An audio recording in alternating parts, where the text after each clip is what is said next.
Sommes-nous les seuls à regarder les étoiles et à nous demander s'il y a quelqu'un là-haut?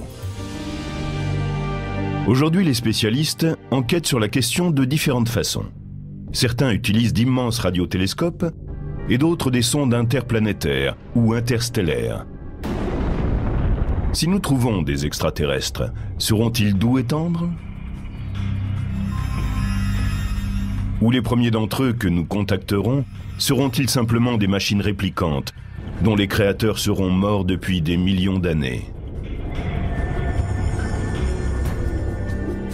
Certains des plus grands spécialistes au monde explorent la question et sont à la recherche d'E.T.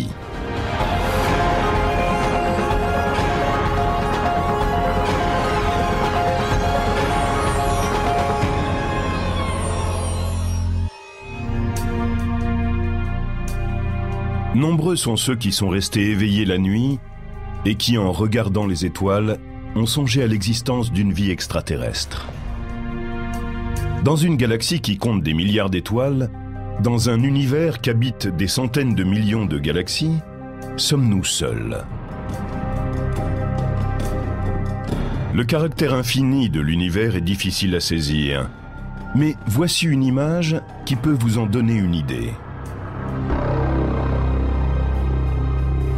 Disons que le Soleil est de la taille d'une bille que l'on va déposer sur un trottoir de Manhattan. La Terre serait une tête d'épingle à 1,20 m de là, et Mars 60 cm plus loin. L'étoile la plus proche, susceptible d'abriter une forme de vie intelligente, Alpha du Centaure, ne serait pas à 3 ou 30 mètres de là, mais beaucoup plus loin. Elle se situerait à Washington, à 300 km. Et l'étoile suivante pourrait être à 10 000 km, comme à Rio de Janeiro.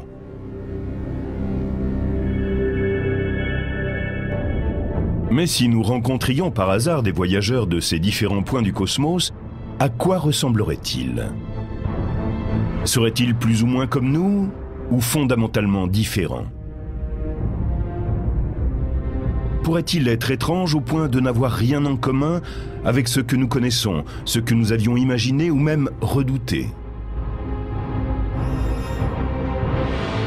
Beaucoup de spécialistes pensent que cette recherche doit commencer en examinant précisément la façon dont la vie s'est manifestée sur la Terre à ses débuts. Au début des années 50, deux chimistes de l'Université de Chicago ont émis des hypothèses sur la composition chimique qui a permis l'éclosion de la vie. Le prix Nobel Harold Urey et un chercheur de son laboratoire, Stanley Miller, recréent en laboratoire les conditions de la soupe originelle. Ils injectent du méthane, de l'ammoniac gazeux, de l'hydrogène et de l'eau dans un système stérile de ballons et de tubes en verre, ces substances étant censées abonder sur la Terre lors de sa création. Si l'on met tout cela dans un récipient et qu'on y ajoute une forme d'énergie pour provoquer une réaction, que va-t-il se passer? Quelle réaction va-t-on obtenir? Miller et Urey déclenchent des étincelles entre les électrodes pour simuler des éclairs. Les résultats sont électrisants. Ils ont obtenu une sorte de matière brunâtre. Ils ont commencé à l'analyser et ils y ont trouvé beaucoup de composés organiques, dont certains étaient des acides aminés qui sont les précurseurs, les éléments de base des protéines. Les protéines sont quant à elles les éléments de base de la vie.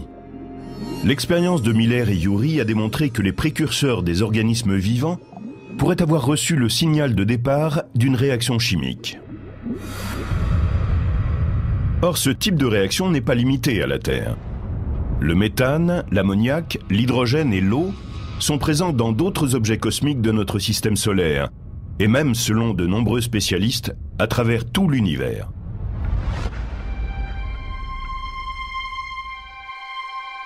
L'astronome Carl Sagan, en parlant de cette expérience, a noté qu'aucune autre n'a fait davantage pour convaincre les spécialistes que la vie pourrait prospérer partout dans le cosmos. Mais la présence de l'eau est la clé de l'expérience. Une réaction chimique de ce type ne peut avoir lieu sans elle. L'eau est parfaite pour dissoudre les matériaux. Elle fait cela bien mieux que la plupart des autres liquides. Et elle permet de dissoudre toutes sortes de nutriments et de produits chimiques, des éléments qui peuvent agir comme des catalyseurs et qui suscitent la production de substances chimiques nécessaires à la vie. L'eau stocke très bien tous ces éléments chimiques. Sur la Terre, on trouve aussi de l'eau dans certains environnements extrêmes, et elle y abrite certaines formes de vie. Celle-ci prospère dans les océans à des profondeurs que la lumière du soleil ne peut atteindre, ou encore dans des crevasses rocheuses humides, en dessous de la surface de la Terre. Et même, par exemple, dans un ancien lac californien, dont le taux de salinité excède 10%, ce qui représente 3 fois celui de l'océan.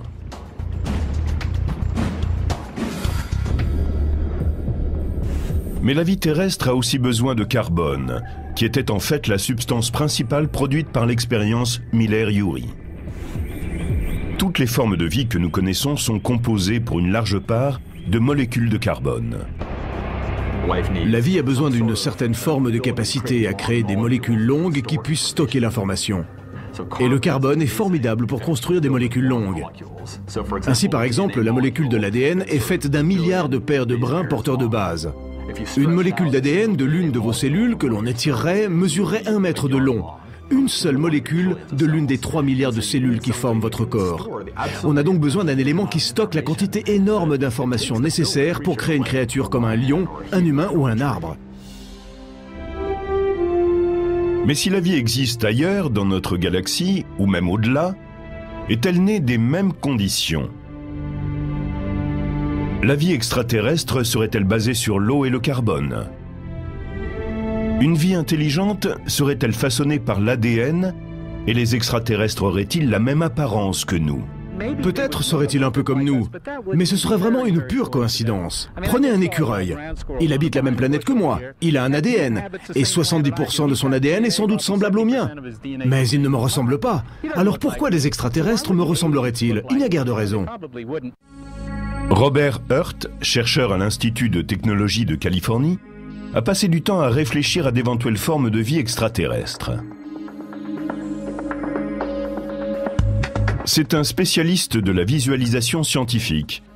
Il utilise des données transmises par le télescope de l'espace, Spitzer, pour interpréter les images des objets de l'espace profond et des processus qui s'y déroulent. Par l'imagerie, nous essayons de trouver des moyens visuels pour expliquer des concepts techniques complexes.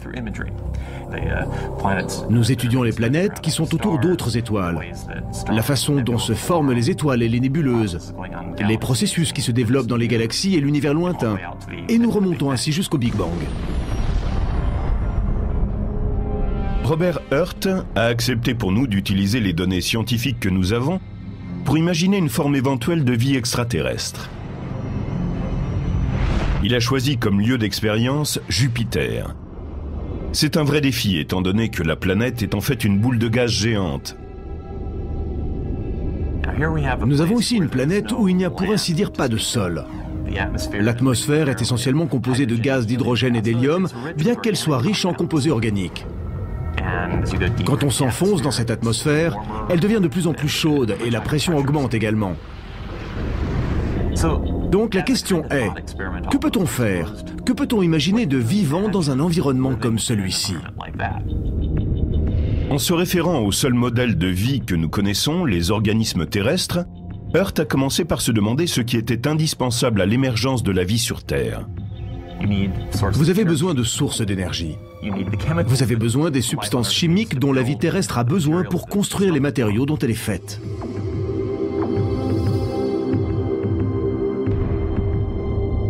Sur Jupiter, la source principale d'énergie est un léger rayonnement venant du Soleil qui frappe le haut de l'atmosphère de la planète. Et la seule source connue d'éléments chimiques qui puissent servir d'éléments de base pour une forme de vie sont les composés organiques qui tourbillonnent dans la couverture nuageuse de Jupiter. En essayant d'imaginer une forme de vie qui s'appuierait sur ces deux points, le Dr Hurt s'est souvenu d'une idée émise à l'origine par Carl Sagan dans les années 70. une sorte de ballon vivant fait de gaz. Une telle créature pourrait rester en l'air dans l'atmosphère de Jupiter. Maintenant, bien sûr, il y a un problème sur Jupiter. C'est que l'atmosphère est déjà constituée du gaz le plus léger qui soit, l'hydrogène. On ne peut donc pas vraiment avoir un ballon plus léger que l'hydrogène. Donc, si on veut un ballon qui puisse flotter dans l'atmosphère de Jupiter, il faut qu'il soit rempli d'air chaud. Robert Hurt a inventé un organisme extraterrestre qui ressemble plus à une plante qu'à un animal. On aurait donc un ballon en forme de plante qui flotterait car il serait gonflé d'air chaud. Cela dit, le coût biologique pour produire cet organisme est très élevé. On pourrait donc imaginer une créature à la peau très foncée et très fine, ce qui permettrait aux rayons du soleil de chauffer le gaz à l'intérieur. On pourrait créer un organisme qui léviterait durant les heures du jour, simplement en absorbant les radiations solaires. La nuit, la plante perdrait sa source de chaleur. Mais Robert Hurt a tenu compte de ce problème dans le concept même de sa créature. Elle a une forme qui lui permet de fonctionner un peu comme un parachute, qui peut suivre les courants thermiques. Au cours de la nuit, lorsqu'elle ne pourrait réchauffer son gaz aux rayons du soleil et flotter comme un ballon, elle pourrait descendre plus bas dans l'atmosphère et glisser sur les courants thermiques, un peu comme un planeur. Le temps qu'elle passerait à plus basse altitude devrait être bénéfique pour cette créature, car c'est là que sa nourriture est la plus abondante. Je l'ai dotée d'une sorte de racine pneumatophore. Quand la créature s'enfonce dans les parties basses de l'atmosphère, elle peut en tirer certains composants organiques. Ils existent sur Jupiter.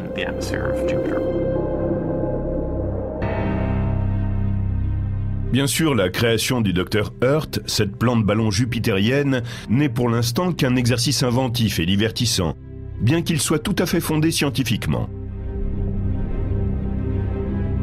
Mais pour de nombreux astrobiologistes et astrogéologues, il est réaliste de penser que certaines formes de vie puissent exister à l'heure actuelle sur d'autres objets de notre système solaire.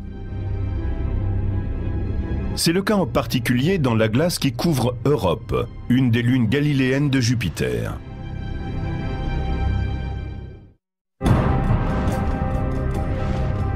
À 500 millions de kilomètres de la Terre, en orbite autour de ce géant gazeux qu'est la planète Jupiter, se trouve ce qui pourrait être le refuge de la vie extraterrestre dans notre système solaire, Europe. C'est une boule couverte de glace, de la taille de notre Lune, ce qui équivaut à un quart de la Terre. Les spécialistes pensent que la glace qui couvre cette Lune est un océan d'eau liquide. Cette hypothèse est appuyée par le fait qu'Europe conduit le champ électromagnétique émis par Jupiter. Ce phénomène de conduction est l'indice, en tous les cas nous le pensons, de la présence d'eau salée à l'intérieur d'Europe. On pense que cette couche d'eau pourrait avoir une épaisseur d'au moins 150 km. Souvenez-vous qu'Europe est de la même taille que la Lune, ce qui veut dire que même si elle est plus petite que la Terre, elle contient 2 fois plus d'eau liquide que tous les océans de notre planète. Et l'eau liquide, comme on le sait, est ce qui rend possible la vie sur Terre. Les scientifiques à la recherche de formes de vie extraterrestres se penchent attentivement sur le statut d'Europe.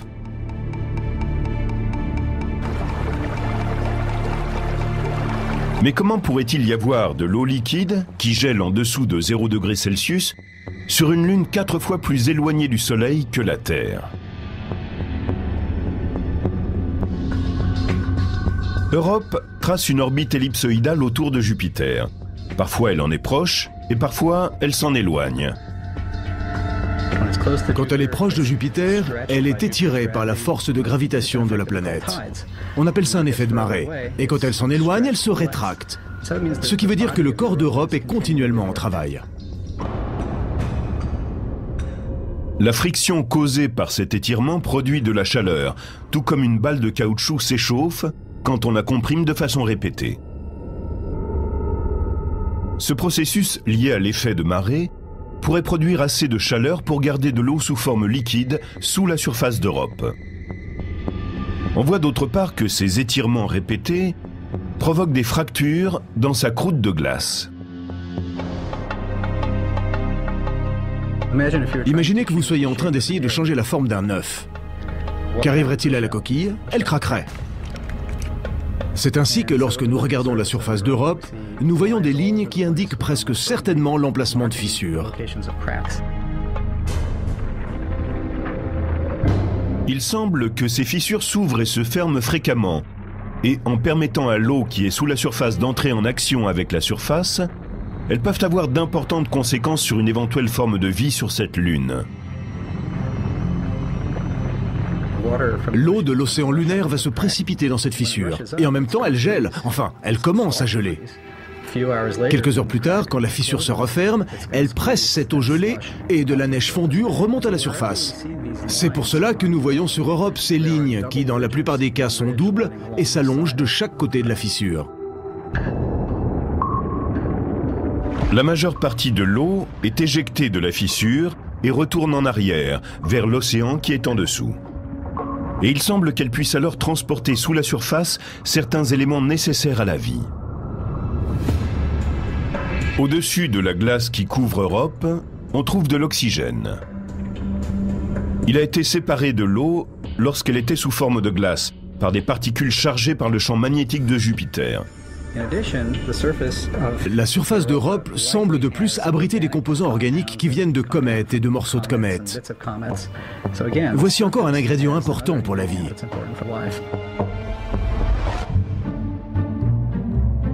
Le docteur Richard Greenberg, de l'Université d'Arizona, a montré graphiquement comment d'éventuelles formes de vie pourraient profiter de l'écosystème créé par une fissure dans la croûte de glace d'Europe.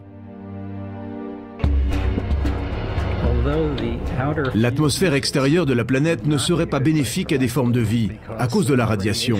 Mais en descendant de quelques mètres à l'intérieur, on est en sécurité par rapport à cette radiation. Et en même temps, on capte assez de lumière du soleil pour que se produise la photosynthèse. Un éventuel organisme vivant serait relié à l'océan par l'eau, qui, grâce à l'effet de marée, afflue et reflue chaque jour. Une journée sur Europe est beaucoup plus longue qu'une journée sur Terre, près de 3 fois et demi. Cela donne le temps aux organismes mobiles de s'aventurer dans la fissure. On pourrait imaginer d'autres organismes qui s'accrochent au mur de ces fissures et exploitent simplement les flots de l'eau de l'océan qui passent chaque jour devant eux.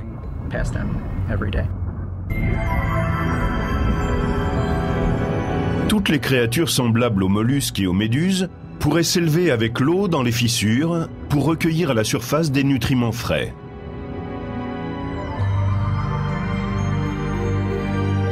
Dans les océans couverts de glace d'Europe, la vie pourrait aussi trouver de l'énergie et des nutriments d'un autre endroit que la surface glacée. Il est possible que la chaleur résiduelle du cœur de cette lune ait fait naître des évents hydrothermaux sous-marins. Sur Terre, ce type de système abrite de multiples formes de vie exotiques. Ce qui se passe, c'est que l'eau qui est très chaude et contient beaucoup de métaux lourds passe à travers l'eau du sol et est injectée dans l'océan même. Il y a là beaucoup de composés chimiques dont la vie peut se nourrir. Cette source chimique d'énergie permet l'existence d'immenses populations de bactéries et de très petites formes de vie. Il y a tout un écosystème, une chaîne de nourriture, qui permet à différentes sortes de poissons et de vers de prospérer dans ces endroits. Depuis quelques années, on discute de l'opportunité d'envoyer sur Europe un vaisseau qui pourrait pénétrer la glace et prouver la présence de vie. Mais Richard Greenberg, un expert de cette lune, pense qu'il serait possible de découvrir des signes de vie sans pénétrer la glace. Si nous envoyons un vaisseau spatial sur Europe pour chercher la vie, cela pourrait être assez facile d'y arriver, plus facile qu'on ne l'imagine généralement. On s'est essentiellement posé les questions suivantes. Comment faire pour traverser ces kilomètres de glace? Pour descendre au fond des océans? Comment percer la croûte glacée? Ou la faire fondre pour passer au-delà? Mais ce ne sera pas nécessaire. Si l'on arrive à se poser à un endroit où le matériau, que ce soit sous forme de liquide ou de glace, est remonté récemment de l'océan, on pourrait y trouver des traces d'organismes. Ou bien, si l'on peut se poser intelligemment dans un endroit actif, on pourrait y prélever des échantillons d'eau océanique réellement fraîche. Selon certains, le risque dans ce cas serait de contaminer la lune glaciaire. Si des micro-organismes s'embarquaient clandestinement dans un vaisseau qui atterrirait à la surface d'Europe et qu'ils trouvent leur chemin dans l'eau liquide, nous pourrions plus tard nous rendre compte que la vie que nous aurions cru avoir découverte sur Europe viendrait de chez nous. Mais il existe une autre lune éloignée, quelque part ailleurs dans notre système solaire, qui ne risque pas d'être contaminée par nous, tant la vie y serait différente.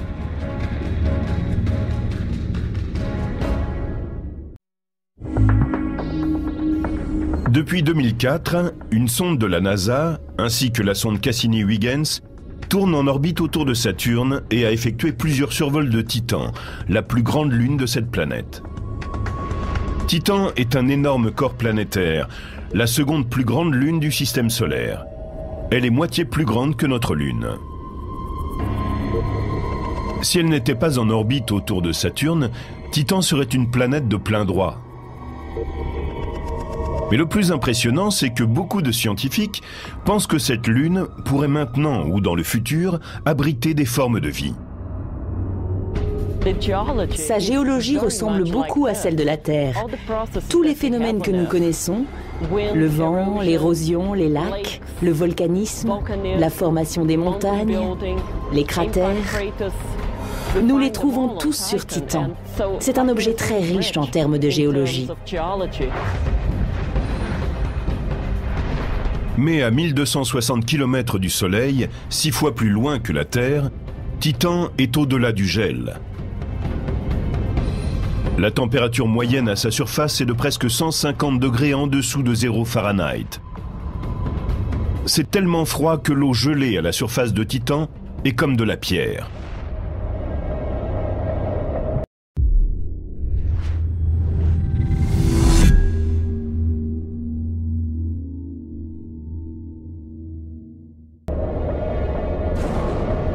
Les pierres de cette photo prise par la sonde Huygens sont en fait de l'eau. Il y fait tellement froid que les hydrocarbonés comme le méthane et l'éthane, qui sont à l'état de gaz sur Terre, sont à l'état liquide à la surface de Titan. L'orbiteur Cassini en a aperçu au cours de son vol. Nous voyons ce qui semble être du matériau organique à la surface. Et nous voyons aussi de vastes étendues de liquide. Mais ce n'est pas de l'eau. C'est du méthane, dans lequel est peut-être dissous de l'éthane. Il y a d'immenses lacs, de la taille de petites mers.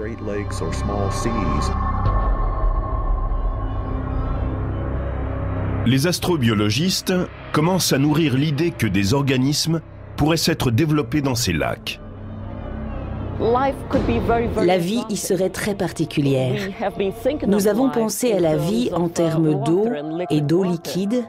Mais pourrait-il y avoir de la vie dans les hydrocarbonés liquides? Peut-être. La vie sur Terre existe dans certains endroits très difficiles, où vous ne vous attendriez pas à trouver de la vie.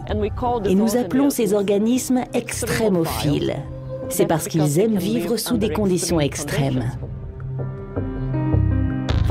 Par exemple, nous sommes ici sur le lac Mono, un lac très alcalin où l'on a trouvé des extrémophiles.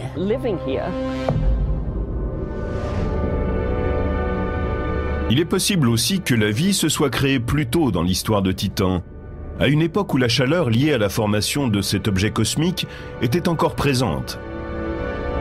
Les conditions auraient été alors similaires à celles qui régnaient sur la Terre lors de sa formation. Il y a beaucoup d'eau ici, beaucoup de nitrogène et beaucoup d'autres éléments. Donc vous avez de l'eau chaude, du nitrogène et du carbone. Et nous pensons que les processus chimiques qui, sur Terre, sont à l'origine des matériaux biologiques et prébiologiques, qui ensuite font partie de la vie, peuvent avoir été à l'œuvre de la même façon sur Titan, si l'on a le même type d'éléments chimiques et de la chaleur. Certains pensent que si le cœur de Titan est suffisamment chaud, cette hypothèse pourrait se vérifier. Dans ce cas, la vie microbienne pourrait être encore présente, loin sous la surface. Des organismes vivants ont été trouvés qui prospéraient dans des crevasses humides à 3 ou 4 km sous la surface de la Terre. Maintenant, si vous vous enfoncez dans Titan et je parle ici de 50, 100 km, ou peut-être même 200, eh bien, tout comme lorsque l'on s'enfonce dans la Terre, la chaleur devient plus intense. Et il semble aussi que sur Titan, il y ait des éléments mélangés à l'eau, comme par exemple de l'ammoniac, qui peut agir comme un antigel. Et nous savons que l'eau, sous sa forme liquide, est un excellent médium pour toutes sortes de réactions chimiques, y compris celles qui produisent des acides aminés et d'autres substances chimiques prébiotiques. Pourtant, à l'heure actuelle, malgré tout, on ne peut guère observer Titan de près. Cette lune de Saturne est dissimulée par son atmosphère dense de nitrogène et de méthane. Le vaisseau spatial Cassini est équipé d'un spectro-imageur à infrarouge, mais les images prises sous une longueur d'onde visible sont généralement plus utiles pour les analystes. Il faut en quelque sorte contourner cette atmosphère opaque qui altère notre vision de la surface. Pour bien observer réellement ce qui se passe, et en particulier pour avoir une idée précise de la composition de tout ce que nous apercevons, il paraît évident que nous devons nous rapprocher.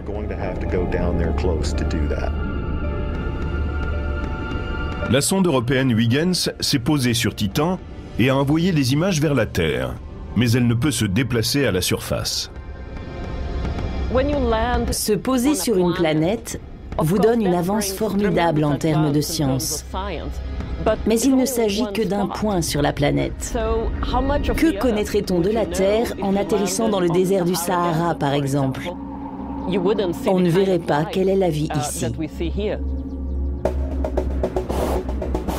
Pour explorer les vastes espaces de Titan, on pourrait utiliser un appareil qui travaillerait un peu comme les ballons d'air chaud que nous avons sur Terre. Le Jet Propulsion Laboratory de la NASA développe un ballon qui transporterait du matériel pour prendre des images et également étudier l'atmosphère de Titan. Les ingénieurs considèrent qu'un ballon constitue une plateforme d'une grande stabilité pour ce type de mission. Si un ballon est coupé de tout contrôle électronique pour plusieurs heures, ce n'est pas grave. On peut avoir quelque chose à bord qui dit au ballon « D'accord, ferme ta valve de descente et mets-toi à une altitude où tu es en sécurité. Et tu restes là jusqu'à ce que tu reçoives de nouvelles instructions. » Les missions complexes vers des satellites très éloignés de notre système solaire sont exaltantes et permettent souvent de grandes avancées scientifiques, tandis que la promesse de découvrir des formes de vie extraterrestres est très mince. Il y a plus d'espoir de trouver une vie intelligente et génératrice de technologie quand on regarde au-delà du système solaire, vers les étoiles voisines. Pour beaucoup de spécialistes qui étudient l'univers, cette idée, quoique encore hypothétique, est parfaitement envisageable.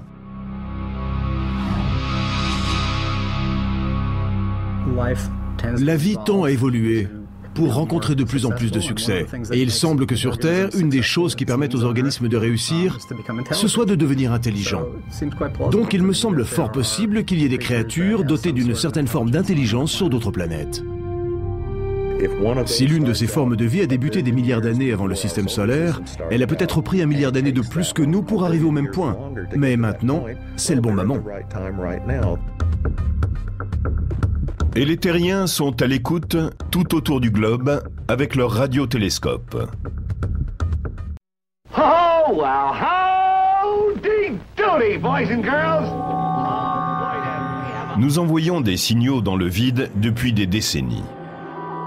Toutes les émissions, toutes les ondes radio FM, toutes les transmissions télévisées partent vers l'infini pour l'éternité. Quelqu'un, quelque part, pourrait-il les entendre ? Et combien de temps faudrait-il à nos signaux radio pour couvrir la distance ?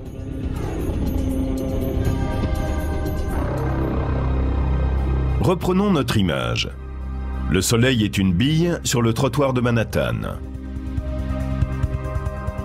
Alpha du Centaure, l'étoile la plus proche, est une bille sur le trottoir de Washington. Une étoile plus lointaine sera une bille placée à Rio de Janeiro. Une fusée lancée depuis la Terre, le trottoir de Manhattan, mettrait 75 000 ans pour atteindre Alpha du Centaure, celui de Washington. Et la même fusée aurait besoin de 2 millions d'années pour atteindre Rio, une étoile située à 100 années-lumière de là. Heureusement, un signal radio est beaucoup plus rapide qu'une fusée. Il file à la vitesse de la lumière. Et au lieu de prendre 75 000 ans, un signal voyageant de la bille de Manhattan jusqu'à la bille de Washington ne prendrait que 4 ans et demi. Un signal allant de la bille de Manhattan à celle de Rio prendrait 100 ans pour faire le voyage. Certaines de nos premières émissions pourraient maintenant approcher de leur but. Voyons les choses à l'envers. Des civilisations extraterrestres intelligentes ne pourraient-elles envoyer des cliquettements vers la Terre simplement pour voir s'il y a quelqu'un? Les spécialistes sont à l'écoute grâce à la technologie créée à l'origine pour étudier les phénomènes cosmiques lointains, comme les étoiles en train d'exploser.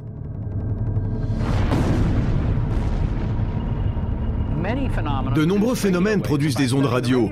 En les étudiant, on obtient des informations sur ce qu'il y a ailleurs et comment ça marche. Le fait d'utiliser les antennes radio pour étudier l'univers est une idée qui date d'avant la Seconde Guerre mondiale. Les immenses antennes radio utilisées aujourd'hui, ce qu'on appelle des radiotélescopes, sont tellement perfectionnées et sensibles qu'elles peuvent facilement détecter l'énergie d'une puce en train de dormir. Ce ne sont que de grands réflecteurs au fond. Des ondes radio arrivent et tombent autour de nous sur toute la Terre. Certaines de ces ondes radio vont donc tomber sur ces antennes. Elles se réverbèrent sur ce grand miroir et sont concentrées après vers un amplificateur très sensible. Ensuite, des signaux sont envoyés via des câbles jusqu'à une pièce de contrôle où des récepteurs sensibles analysent cette énergie des ondes radio.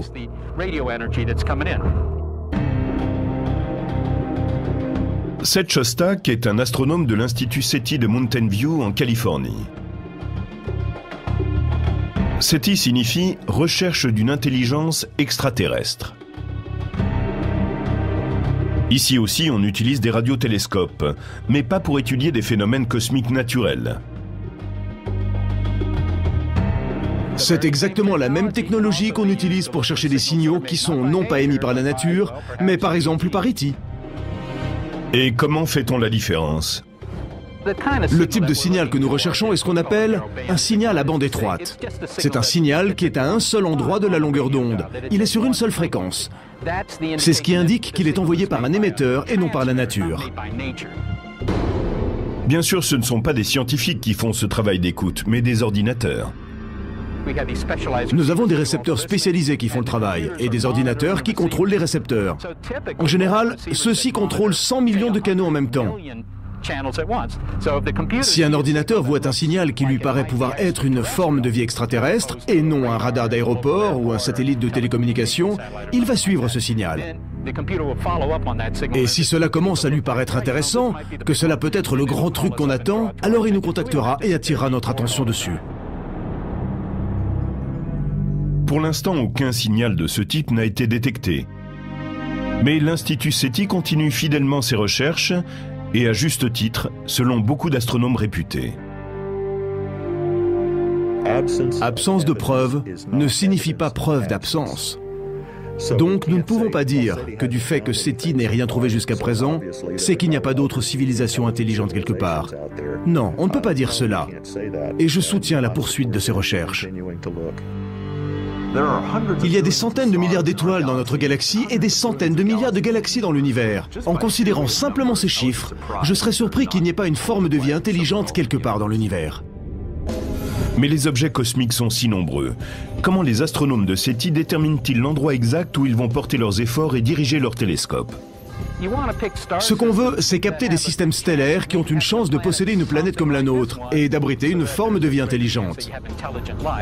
Mais nous ne savons pas vraiment quel type de planète dépend de ces étoiles. Nous avons une longue liste de millions d'étoiles relativement proches. C'est notre jardin cosmique et nous ne faisons que tracer notre voie parmi elles. Et qu'arriverait-il si un jour un télescope radio SETI captait un signal qui ressemblerait à ce qui pourrait être une transmission extraterrestre? Une chose que vous feriez certainement si vous captiez un signal, c'est de dire « je n'y croirais pas avant que quelqu'un d'autre l'ait vu aussi ». parce qu'il peut y avoir des bugs dans le système informatique. Donc ce que vous feriez, au moment où vous pensez que ça a l'air réel, est d'appeler quelqu'un d'un autre observatoire radio qui a les mêmes antennes que vous. Et vous lui diriez, écoute, regarde cette partie du ciel à telle fréquence radio, regarde cette partie de la longueur d'onde, et vois si tu trouves quelque chose. Et si c'était confirmé par 2 ou 3 observatoires, je pense qu'à ce moment-là, vous pourriez tranquillement organiser une conférence de presse. Mais si notre premier contact avec un extraterrestre ne passe pas à travers un signal radio, si E.T. arrivait sous une forme inconnue, la première délégation extraterrestre pourrait atteindre la Terre sous forme de machines tellement minuscules que nous ne pourrions les détecter à l'œil nu. Forward. You speak English. We speak every language. Depuis les années 50, les films de science-fiction mettent en scène des extraterrestres qui ressemblent à des humains. Homo sapiens, slaves. Un type de créature a été largement popularisé dans les dernières décennies. Les ufologues enthousiastes pensent que des militaires américains ont découvert des corps issus d'un vaisseau spatial extraterrestre qui se serait écrasé dans les années 50. Ces extraterrestres présumés sont des humains de petite taille avec des têtes disproportionnées. Ce sont de petits hommes gris. En général, ils ont des grands yeux et ils ne rient pas. Peut-être qu'ils n'ont pas d'ADN, mais ils relèvent de la biologie. Ils sont vivants. Ils ont une forme anatomique facile à saisir et à accepter pour les êtres humains. Est-ce vraiment à cela que ressemblerait E.T.? Peut-être. C'est une hypothèse. Mais en même temps, je pense que dans des centaines d'années, nous pourrons inventer des machines pensantes. Et si nous le pouvons, peut-être les extraterrestres l'ont-ils déjà fait depuis longtemps. Il faut garder à l'esprit que l'univers est vaste et très ancien. Ils ont eu tout le temps. Hello, Kismet. You gonna talk to me? Les machines pensantes paraissent bien loin de nous. Pourtant, certains futurologues pensent qu'elles sont à notre porte.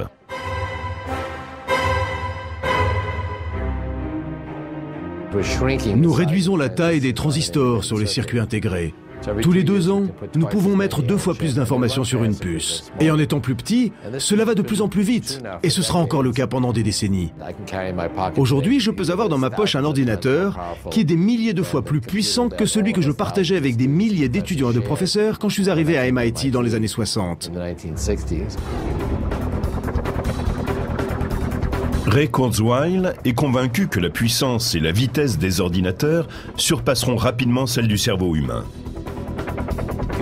Prenez l'estimation la plus modeste quant au volume de calcul nécessaire pour simuler le cerveau humain. Elle est de 10 puissance 10 à 10 puissance 16 calculs par seconde. Cela dit, il y a des estimations plus basses encore.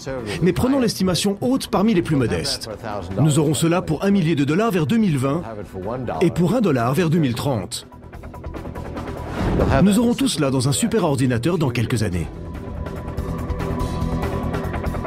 Kurzweil prédit que dans un futur proche, de minuscules ordinateurs seront intégrés dans le corps humain pour pallier à certaines de ses faiblesses. Nous avons déjà commencé. Il y a des gens qui ont des ordinateurs qui remplacent une partie de leur cerveau, par exemple ceux qui sont atteints de la maladie de Parkinson. Et ces systèmes peuvent déjà intégrer de nouveaux logiciels. Vous pouvez les télécharger de l'extérieur du patient pour l'ordinateur qui est dans son cerveau. Ça se passe aujourd'hui. Cela ne s'arrête pas là. La technologie se perfectionne et des machines microscopiques qu'on appelle des nanorobots seront capables, dirigés par un ordinateur, d'accomplir toute une gamme d'actes de maintenance à l'intérieur du corps humain. Finalement, nous serons capables de faire passer ces appareils dans le système sanguin. Et nous aurons des milliards de ces ordinateurs de la taille d'une cellule sanguine et de nanorobots dans le sang. Ils nous garderont en bonne santé et ils seront en interaction avec nos neurones. C'est ainsi que vers 2030, l'homme et la femme de la rue seront en partie biologiques et en partie non biologiques. Mais la prédiction la plus étonnante de Kurzweil, c'est que les ordinateurs permettront finalement aux humains de dépasser la biologie et de se dépouiller entièrement de leur corps. Ils étudieront les fonctions neurologiques d'un individu et téléchargeront ses connaissances, son expérience et sa personnalité qu'ils dirigeront vers un système de stockage. Vous pourrez aller à l'intérieur de mon cerveau, à travers le système sanguin, et envoyer des milliards de scanners de taille microscopique dans mon cerveau à travers les capillaires. Ils scanneront tous mes neurones et rassembleront tous les détails qui me concernent. Les neurotransmetteurs, la concentration d'ions, les connexions interneuronales, absolument tout ce qui me constitue. Je pense que ce sera parfaitement faisable. Cela prendra un peu de temps, 40 ans peut-être ou plus. Mais il viendra un moment où on pourra capter chaque particularité d'un individu et recréer ensuite sa personnalité.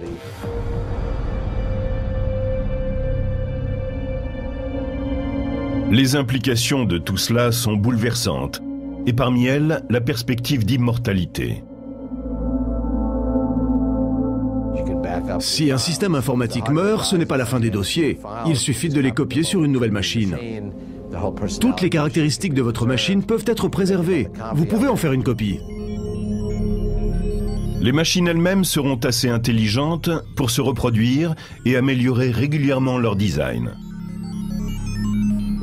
Nous voyons déjà des systèmes qui se reproduisent seuls dans les ordinateurs. Par exemple, un virus, c'est une entité. Ce n'est pas physique, c'est juste un élément de logiciel, mais qui est capable de se copier lui-même. Et c'est ainsi que quelqu'un peut expulser un virus, qui est en train de se copier lui-même, et ensuite le propager par Internet. Voilà ce qu'est l'auto-reproduction. Et bien sûr, ces machines intelligentes, qui sont à la fois immortelles et beaucoup moins vulnérables aux radiations et autres dangers cosmiques, seraient capables de survivre à de longs voyages interstellaires. C'est un raisonnement qui amènerait Kurzweil et les autres futuristes à penser que notre première rencontre extraterrestre a plus de chances de se produire avec des machines intelligentes qu'avec des créatures biologiques. Ils n'enverront pas de grandes créatures mollassonnes, mais de petits systèmes microscopiques non biologiques. Et c'est ce que nous allons faire, nous aussi.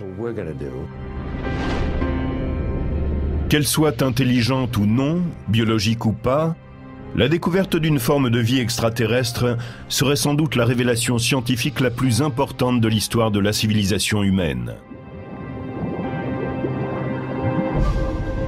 Certains affirment que cela pourrait même avoir une influence très positive sur la conception humaine. Je pense que cela changerait réellement notre perspective en tant qu'individu. En tout cas, cela nous montrerait que nous sommes une espèce parmi d'autres dans un monde, dans un univers, et que nous ne sommes uniques que parce que nous sommes. Et si cela ne nous donne pas la force de dépasser certaines de nos différences stupides, je ne sais pas ce qui se passera. Je pense que c'est une des meilleures choses qui pourrait nous arriver. Certains pensent qu'un éventuel contact avec une civilisation extraterrestre ne provoquerait aucune panique dans les rues. At the proper moment, the invasion will be launched from our platforms. I'm getting out of here. Stay where you are. Je pense que les humains sont beaucoup plus prêts qu'on ne le pense à rencontrer des extraterrestres. Nous sommes beaucoup plus souples et ouverts à ce genre de choses. Et l'idée selon laquelle nous serions en proie à la panique et que notre société exploserait me paraît bien réductrice. Mais si nous ne trouvons jamais de réponse, si nous n'entendons jamais de signaux extraterrestres, si nous ne rencontrons jamais d'espèces intelligentes en dehors de la nôtre, dans ce cas, le silence est aussi à sa manière une réponse d'une grande profondeur. Il nous dit que la vie est unique, que la vie intelligente est précieuse, et que tel un trésor, elle doit être protégée à tout prix. Sommes-nous vraiment seuls ? C'est peut-être la question la plus importante que nous puissions nous poser à propos de l'univers.